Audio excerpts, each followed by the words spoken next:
విషయంలోకి వస్తే TSL PRB ఇటీవల 8 ప్రశ్నలను డిలీట్ చేస్తూ దాదాపుగా 5-6 ప్రశ్నలకు డబుల్ ఆన్సర్ త్రిబుల్ ఆన్సర్ కూడా ఇచ్చినటువంటి సందర్భం అయితే కనిపిస్తుంది. ఎగ్జామినేషన్ వాతావరణంలో ప్రతి ప్రశ్న కూడా చాలా భారంగా కూడుకొని ఉంటుంది. బయట అడిగినప్పుడు ప్రశ్నకు సమాధానం ఇవ్వడం వేరు, ఎగ్జామినేషన్ వాతావరణంలో ప్రశ్నకు సమాధానం ఇవ్వడం వేరు.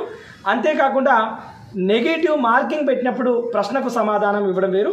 టీఎస్ఎల్ పిఆర్బి లాంటి సంస్థలు నిపుణులు ఒక్కసారి దీనిపై పునరాలోచన చేస్తే బాగుంటుంది. ఎగ్జామినేషన్ వాతావరణంలో నెగిటివ్ ఓరియంటేషన్లో వచ్చినటువంటి ప్రశ్నలకు అదా ఇదా అనే ఒక సందేహాత్మకమైనటువంటి ఆలోచన ఎప్పుడైతే మొదలవుతుందో అప్పుడు ఆ ప్రశ్నను అటెంప్ట్ చేయకుండా ఇంటికి రావడానికి అవకాశం ఉంటుంది.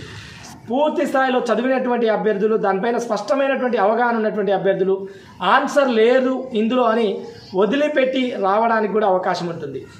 ఎందుకంటే నెగిటివ్ మార్కింగ్ కాబట్టి ఖచ్చితంగా నెగిటివ్ అనేది పోవడానికి అవకాశం ఉండి మళ్ళీ వెనుకకు పోయే అవకాశం కూడా ఉంటుంది. కాబట్టి సో టీఎస్ఎల్ పిఆర్బి చేసినటువంటి ఆ డిలేటెడ్ క్వశ్చన్స్ నిజంగా ఒక మంచి పరిణామం, శుభ పరిణామం. అదేవిధంగా ఇచ్చినటువంటి డబుల్ త్రిబుల్ ఆన్సర్స్కి సంబంధించి కొన్ని ప్రశ్నలకి ఖచ్చితంగా ఒక పునరాలోచన చేస్తే అభ్యర్థులకు అందరికీ న్యాయం జరిగే అవకాశం ఉంటుందని చాలామంది టీఎస్ఎల్ ఎస్ఐ కోసం రాసినటువంటి అభ్యర్థులు భావిస్తున్నారు.